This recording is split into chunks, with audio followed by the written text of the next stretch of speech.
जय Hind. Hello every guys, कैसे हो आप सभी। मैं हूं आपका दोस्त इस चैनल का रॉय कुमार रोशन। मैं आज आप लोगों के बीच प्रथम विश्व युद्ध का परिणाम लेकर के आया हूं। बिकॉज आप लोगों ने प्रथम वीडियो में प्रथम विश्व युद्ध की भूमिका देखे हुए थे, दूसरे वीडियो में प्रथम विश्व युद्ध का जो कारण था वो देखे हुए थे, और कारण में हमको दो पार्ट बनाना पड़ गया। उसमें एक में है ना 1 से 5 तक का पार्ट बना हुआ था, और दूसरे में था 6 से लेकर के 9 तक पूरा टोटल पॉइंट था। आज हम आप लोगों के बीच बात करने वाले हैं कि प्रथम विश्व युद्ध है ना, उसके बीच क्या क्या चीज हथियार में उपयोग किया गया था, क्या क्या चीज था, वो चीज आज हम लोग जानने वाले हैं। कहते हैं ना, अभी तो इस बाज की असली उड़ान बाकी है, अभी तो इस परिंदे के इम्तिहान बाकी है। अभी तो इस बाज की असली उड़ान बाकी है, अभी तो इस परिंदे के इम्तिहान बाकी है। अभी अभी मैंने लांघा है समुद्रों को, अभी तो सारा आसमान बाकी है। चलिए मिलते हैं हम अपने टॉपिक पे। पहली पॉइंट है अस्त्र शस्त्र का प्रयोग। जब प्रथम विश्व युद्ध हुआ था 28 जुलाई 1914 के अंतर्गत, और यह खत्म हुआ था 11 नवंबर 1918 में। उसके वहां तक का लेकर के है ना 4 सालों के अंतर्गत जो भी चीज हथियार में उपयोग किया गया, वो आज हम लोग बात करने वाले हैं कि प्रथम विश्व युद्ध के अंतर्गत जो भी हथियार उपयोग किया गया था वो आज हम लोग जानने वाले हैं। 28 जुलाई 1914 को प्रथम विश्व युद्ध स्टार्ट हुआ था। अब क्या होता है कि उस टाइम है ना सभी देश अपने कमाई का है ना 85% सैनिक पर खर्च करते थे। यूरोप कंपोनेंट के अंतर्गत भी जितने देश आते थे वो भी, और जर्मनी और इटली ये सब थे, वो भी अपनी कमाई का क्या करते थे 80 से 85% सैनिकों पे खर्च करते थे। अब सोच सकते हैं ना कि जो व्यक्ति अपनी कमाई की, अपनी पूरी देश की कमाई की 85% सैनिक पर खर्च कर रहे हैं, तो वहां की सैन्य व्यवस्था क्या होगी, कितनी स्ट्रांग होगी। और सभी यही बढ़ावा कर रहे थे, यही सभी अपनी तरफ अपने आप को ग्रो कर रहे थे।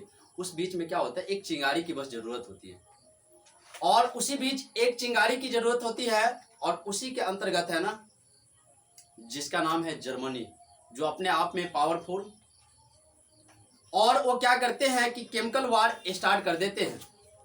केमिकल वार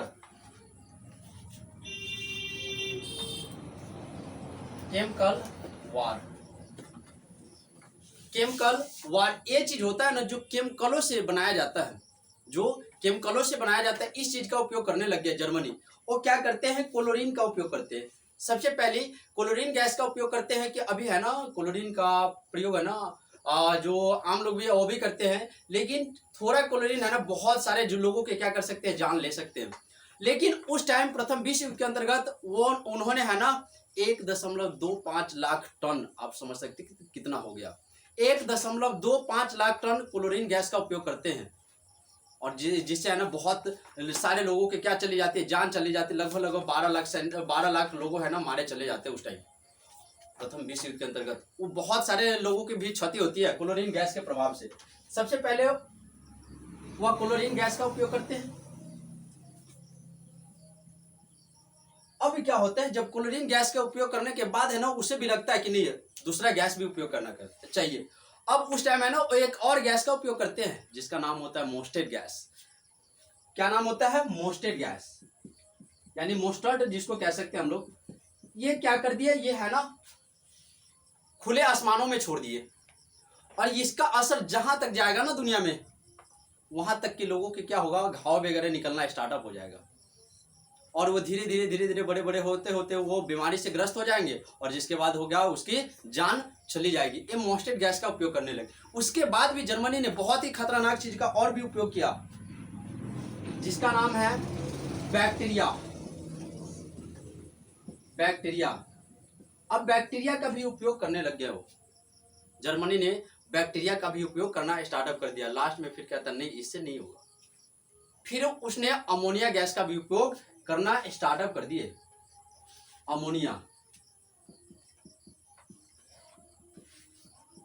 अमोनिया गैस का भी उपयोग करते हैं, NH3 होता है। अब देखिए कि अमोनिया गैस है ना वो नाइट्रोजन की सहायता से बनता है।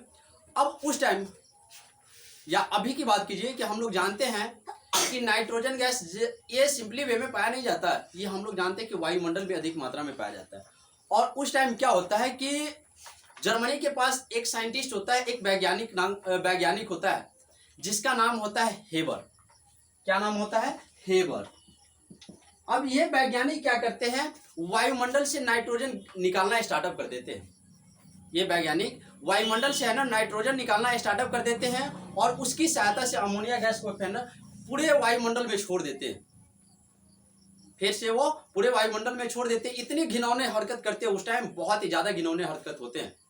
प्रथम विश्व युद्ध अंतर्गत है ना जर्मनी बहुत ही ज्यादा घिनौने हरकत करते हैं, लेकिन इसका परिणाम जो होगा वो आगे तो भुगतना पड़ेगा ही। चलिए मिलते हैं फिर नेक्स्ट टॉपिक से।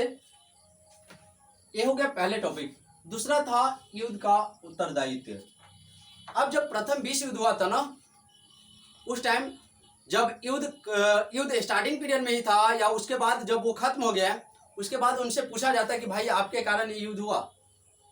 कहता है, ये कहता है मेरे कारण नहीं हुआ, ये कहता है मेरे कारण नहीं हुआ, ये कहते हैं मेरे कारण नहीं हुआ। भाई अगर आपके कारण नहीं हुआ तो उस टाइम आपको हम बताए होंगे कि 37 देशों ने हिस्सा लिया था। 37 देशों ने क्या किए थे, हिस्सा लिए हुए थे। तो फिर कौन जिम्मेदार है इस युद्ध का? इस युद्ध का कौन जिम्मेदार है? आप कह रहे हैं कि मेरे कारण नहीं हुआ, ये कह रहे हैं मेरे कारण नहीं हुआ, और जर्मनी कह रहे हैं मेरे कारण नहीं हुआ, फ्रांस कह रहे हैं मेरे कारण नहीं हुआ, रूस कह रहे हैं मेरे कारण नहीं हुआ। तो फिर किसके कारण हुआ ये युद्ध? किसके कारण हुआ? ये है युद्ध का उत्तरदायित्व। अब हम पूरी ओपनली वे में नहीं कह सकते कि जर्मनी ही इसका उत्तरदायित्व हो सकता है, या आप ये नहीं कह सकते कि रूस है। यहाँ पे गलतियां दोनों की होगी। अब मान लीजिए कि ऑस्ट्रिया हंगरी का साथ देने के लिए जो जर्मनी आए हुए थे, तो फिर यहाँ पे रूस क्यों आ गया सर्बिया का साथ देने के लिए? रूस को तो नहीं आना चाहिए ना। फिर वो क्या करते, अपना बैठक करके उसको समझौता कर सकते थे। तो आप है ना किसी भी एक पक्ष को आप उत्तरदायित्व नहीं कह सकते हैं युद्ध के लिए, क्योंकि तालियां दोनों हाथों से बजता है तो गलतियां दोनों की भी होगी, अगले नेक्स्ट टॉपिक है कूटनीति की कमी। कूटनीति की कमी। अब क्या होता है कि उस टाइम है ना कि लोगों की कमी नहीं होती, दार्शनिकों की कमी नहीं होती है, और ये क्या करते रहते हैं कि आपस में चढ़ाव बढ़ाव करने की कोशिश करते रहते हैं। कूटनीति में अपनी ना कहते हैं कि आप गांव में भी देख सकते हैं कि कोई व्यक्ति है ना ऐसे होते हैं कि लोगों के अंदर है ना इस तरीके की घृणा करना चाहते हैं कि उसके प्रति है ना उसके प्रति वो क्या करते हैं, चढ़ावा करने का काम करते रहते हैं। उसके प्रति है ना चढ़ावा करने के काम करते रहते हैं कि हाँ ये आपके खिलाफ ऐसे का रहते हैं, ये आपके खिलाफ ऐसे का रहते हैं। इस तरीके से है ना उसको बढ़ावा दे रहे थे। अब मान लीजिए कि जिस तरीके से है ना कि ऑस्ट्रिया हंगरी का साथ देने के लिए जर्मनी आए थे और सर्बिया का साथ देने के लिए रूस आए थे, वो दोनों आए हुए थे, लेकिन वो आपस में अगर कूटनीति की भावनाएं नहीं रखते, अगर वो जो रूस वाले थे अगर वो सैन्य लाबंदी नहीं लगाए होते तो ऐसी भावना नहीं उत्पन्न होती, ऐसी भावनाएं उत्पन्न नहीं होती है। और जर्मनी के अंदर है ना एक खौफ भरा हुआ था कि हम बहुत ही शक्तिशाली है, और उसी बात को लेकर के रूस के अंदर भी एक खौफ भरा था। क्यों? क्योंकि आपको हम बताए हुए थे कि इंपरेटर जहाज की सहायता से उसने क्या किए हुए थे कि वहां का जो उपनिवेश था, जो रूसों के द्वारा फ्रांस के द्वारा जो भी उपनिवेश लगाए गए थे, उस सारे उपनिवेशों के क्या किया था, जर्मनी ने अपने इंपरेटर जहाज की सहायता से अपने कब्जे कर लिए थे। उसके कारण है ना उसके अंदर ये भावनाएं बनी हुई थी, और रूस वही सोच रहे थे कि जर्मनी कब आग में फंसे, और वहां से जैसे ही आग में फंसता वो कूटनीति करना स्टार्टअप कर देते हैं। लेकिन नेक्स्ट पॉइंट है युद्ध ही एकमात्र रास्ता अंधविश्वास। युद्ध ही एकमात्र रास्ता अंधविश्वास। अब क्या होता है कि पत्रकारों की बात कर लेते हैं, क्योंकि इसके अंतर्गत है ना खास करके पत्रकारों की बात करते हैं। पत्रकारों की क्या होता है कि इसमें बहुत ही ज़्यादा भूमिका होती है। वो क्या करते हैं कि जो जर्मनी का समाचार पत्र होते हैं उसमें है ना फ्रांस के बारे में इतनी शत्रुता लिखते रहते हैं, इतनी शत्रुता, इतनी घिनौने हरकतें लिखते रहते हैं कि जर्मनी की एक एक नागरिक पढ़ करके है ना फ्रांस के प्रति क्या रहे, उसकी घृणा बना रहे, उसकी शत्रुता बने रहे। और वही बात वहां पे भी होते हैं। फ्रांस के समाचार पत्र में क्या लिखा जाता है कि जर्मनी के प्रति इतनी घिनौने हरकतें लिखी जाती है, इतनी घिनौने हरकतें लिखी जाती है कि फ्रांस के जो भी छोटे छोटे नन्हे मुन्ने बच्चे से लेकर के और बुढ़ापे तक सभी के अंदर है ना जर्मनी के खिलाफ क्या बने रहे, युद्ध का जर्मनी के खिलाफ है ना शत्रुता बने रहे, जर्मनी के खिलाफ शत्रुता बने रहे। लेकिन वहां पे भी और यहाँ पे भी बहुत बड़े दार्शनिक लोग उपस्थित होते हैं, रहते हैं। प्रथम विश्व युद्ध के दौरान जब एक घिनौनी हरकतें हो जाती है ना, तो उस टाइम से प्रथम विश्व युद्ध के बाद है ना दार्शनिकों का कहानी खत्म हो जाता है, क्योंकि प्रधानमंत्री से ज्यादा है ना उस टाइम दार्शनिकों का महत्व होते थे। लेकिन जब प्रथम विश्व युद्ध हुआ उसके कारण है ना, वो जब चढ़ावा बढ़ावा के काम करने लगे उसके कारण वो उसका है ना दायित्व ही पूरा अस्तित्व ही खत्म हो गया, पूरा अस्तित्व ही खत्म हो गया था। उसके बाद बात करते हैं यूएसए का शामिल होना यानी सम्मिलित होना। अब क्या होता है, यूएसए ना सम्मिलित होता है 1917 में। 1917 में क्या करते हैं, यूएसए सम्मिलित हो जाते हैं।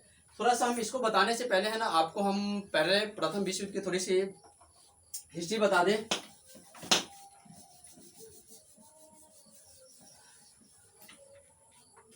प्रथम विश्व युद्ध हुआ था 28 जुलाई 1914 को स्टार्ट हुआ था, और ये ऑस्ट्रिया हंगरी है,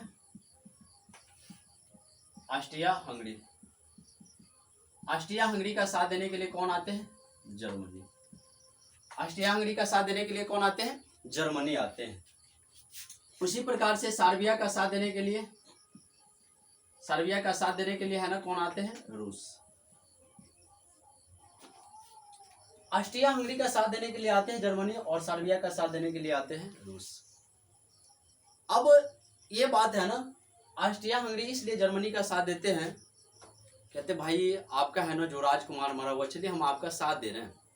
ये नहीं कहते हैं कि हम आपके लिए युद्ध लड़ रहे हैं, ये कहते हैं हम आपका साथ दे रहे हैं, आप है ना उनसे समझौता कर लीजिए। लेकिन सर्बिया का जो प्रिंसिप थे वहां का, वो क्या करते हैं, वो उसकी बातों को नहीं मानते हैं, क्योंकि 28 जून को क्या कर दिया गया था, उत्तराधिकारी को हत्या कर दिया गया था।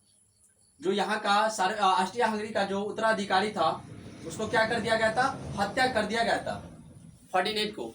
और किसके द्वारा हत्या किया गया था, काला हाथ यानी ब्लैक हैंड के द्वारा किया गया था। एक संगठन था उसके द्वारा हत्या कर दिया गया था, और 28 जून की यह हत्या हुई थी, और उसको है ना टोटल 1 मंथ का समय देते हैं।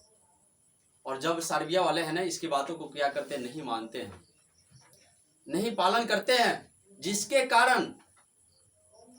कारण वो क्या कर देते हैं, युद्ध का ऐलान कर देते हैं जस्ट 1 मंथ बाद यानी 28 जुलाई को। 1 मंथ बाद क्या कर देते हैं, वह प्रथम विश्व युद्ध का ऐलान कर देते हैं। कौन, ऑस्ट्रिया हंगरी। क्योंकि भाई आप भी समझ सकते हैं ना, जब मान लीजिए कि आप अपने ऊपर सोच करके देखिए कि आपके यहाँ का जो राजकुमार है उसको अगर मार दिया जाए तो आपके अंदर क्या होगा, भावना है, गुस्सा आएगा, गुस्सा आएगा या नहीं आएगा, बिल्कुल आएगा भाई, गुस्सा बिल्कुल आएगा। वही होता है, और जिसके कारण उसको 1 मंथ का टाइम देते, लेकिन ना मानने के कारण वो 28 जुलाई को क्या कर देते, प्रथम विश्व युद्ध का ऐलान कर देते हैं। जब प्रथम विश्व युद्ध का ऐलान करते हैं तो जर्मनी उसका साथ देते हैं, फिर रूस इसका साथ देने लग जाते हैं, सर्बिया का साथ देने लग जाते हैं, और सैन्य लावंदी के कारण है ना ये सब बहुत बड़ी विवाद आपस में बढ़ जाती है, बहुत बड़े विवाद बढ़ जाती है, जिसमें धुरी राष्ट्र के अंतर्गत है ना ये जर्मनी, इटली और ऑस्ट्रिया हंगरी आते थे, और मित्र राष्ट्र के अंतर्गत ये जो रूस था, फ्रांस था, उसके बाद यूएसए था, इंग्लैंड था, ये सारे चीज थे। अब उसी बीच क्या होता है कि जर्मनी को है ना फ्रांस जाने के लिए, क्योंकि आपने देखा कि रूस के खिलाफ 1 अगस्त को 1914 को ऐलान कर दिया था, प्रथम विश्व युद्ध का नोटिफिकेशन जारी कर दिए थे। उसके बाद फ्रांस का रूस का जो साथी था फ्रांस, उसको भी बताया गया रूस के द्वारा। तो फ्रांस कहाँ पहुँचते हैं, जर्मनी पहुँचते हैं। तब जर्मनी वाले बहुत ही ज़्यादा गुस्से होकर के किससे लड़ना चाहते हैं, फ्रांस से लड़ना चाहते हैं। और फ्रांस से लड़ना चाहते हैं ना, तो फ्रांस जाने के लिए उसे एक देश से होकर के गुजरना पड़ता है जिसका नाम है बेल्जियम, और बेल्जियम से होकर के है ना उसको क्या करना पड़ता है, गुजरना पड़ता है। अब बेल्जियम से होकर के है ना गुजरना पड़ता है। जब वह जर्मनी अपने सैनिकों का संगठन बना करके कहाँ पहुंचते हैं, फ्रांस जाना चाहते हैं, बेल्जियम के रास्ते, तो बेल्जियम ने क्या कर देता है, मना कर देता है। उसी बीच है ना इंग्लैंड साथ देने के लिए आ जाते हैं बेल्जियम का, क्योंकि वो है ना 1839 ईस्वी में बेल्जियम और इंग्लैंड है ना दोनों क्या किए थे, समझौता किए हुए थे। बेल्जियम और इंग्लैंड या जो कहीं आप संधि किए हुए थे 1939 ईस्वी में, और इंग्लैंड का दायित्व था कि बेल्जियम के वो क्या करेंगे, रक्षा करेंगे। लेकिन तभी भी उसी बीच क्या होता है, तभी वो पहुंच जाते फ्रांस, तभी वो कहाँ पहुंच जाते हैं, फ्रांस पहुंच जाते हैं। क्या करते हैं, फ्रांस पहुंच जाते हैं। और फ्रांस पहुंचते हैं तब फ्रांस के कुछ प्रांतों को क्या कर लेते हैं, जर्मनी जीत लेते हैं। क्या करते हैं, फ्रांस कुछ प्रांतों का जर्मनी क्या करते हैं, फ्रांस की कुछ प्रांतों को जीत लेते हैं। अब उसका नजर है ना फ्रांस की राजधानी जिसका नाम है पेरिस, फ्रांस की राजधानी जिसका नाम है पेरिस। अब वो है ना पेरिस को क्या करना चाहते रहते हैं, कब्जा करना चाहते रहते हैं। पेरिस के अंदर जितने भी बड़े बड़े डिपार्टमेंट थे उसके ऊपर क्या करना चाहते रहते हैं, कब्जा करना चाहते रहते हैं। अब क्या होता है, ये बात है ना रूस को पता चलता है। किसको पता चलता है, रूस को ये बात है ना पता चलता है। और रूस क्या करते हैं, अपने सैनिकों का है ना, एक जर्मनी में एक जगह था जिसका नाम था ईस्ट फ्रंट। क्या नाम था, ईस्ट फ्रंट। वहां पे है ना ये क्या कर देते, अपने सैनिकों को भेज देते। कौन, रूस वाले। जब ये बात है ना जर्मनी को पता चलता है तो जर्मनी है ना अपने सैनिकों को और सैनिकों को क्या भेज देते हैं, अपने क्षेत्र में भेज देता है कि जाओ जल्दी और रूसियन सेना को है ना मार भगाओ, नहीं तो हमारे क्या कर लेंगे, ईस्ट फ्रंट को क्या कर लेंगे वो लोग, कब्जा कर लेंगे। अब ये सब पहुंचते हैं कहाँ, वहां पहुंचते अपने देश जर्मनी पहुंचते हैं। और उस टाइम मैंने 3 दिनों के अंदर रूसियन सैनिकों को है ना मार गिराते हैं। 3 लाख सैनिकों को लगभग मार गिराते हैं 3 दिनों के अंदर जर्मनी वाले। अब इसका भी आपको कारण जानना पड़ेगा ना, 3 दिनों के अंदर है ना कितने सैनिकों को मार गिराते हैं, 3 लाख सैनिकों को। कौन, जर्मनी। जर्मनी की हार हो सकती थी उस टाइम, जर्मनी का जो ईस्ट फ्रंट था वह कब्जा कर सकते थे रूसियन, लेकिन होने नहीं दिया। किसके कारण, ऑटोमन साम्राज्य के कारण। ऑटोमन साम्राज्य क्या होता है, उस टाइम शक्तिशाली होते हैं, उतना शक्तिशाली भी नहीं होते लेकिन शक्तिशाली होते हैं, युद्ध के काबिल होते हैं। अब क्या कर देते हैं, वह जर्मनी का साथ दे देते हैं। अब क्यों साथ देते हैं, कि जिस तरीके से फ्रांस और जर्मनी के बीच है ना शत्रुता बना हुआ है, उसी प्रकार से रूस और ऑटोमन साम्राज्य के बीच शत्रुता बना हुआ था। इसी के कारण है ना वो क्या करते हैं, ऑटोमन साम्राज्य जर्मनी का साथ देते हैं। और साथ देने के कारण है ना उसने 3 लाख सैनिकों को 3 दिनों के अंदर मार गिराए हुए थे। और बहुत सारे सैनिकों को भागने का रास्ता नहीं मिला था और वो है ना अपने देश भी नहीं पहुंच पाए थे, उसके बीच क्या होता है, ऑटोमन साम्राज्य का नजर है ना एक जगह पे पड़ता है, सुएज कैलेन ऑटोमन साम्राज्य का, ऑटोमन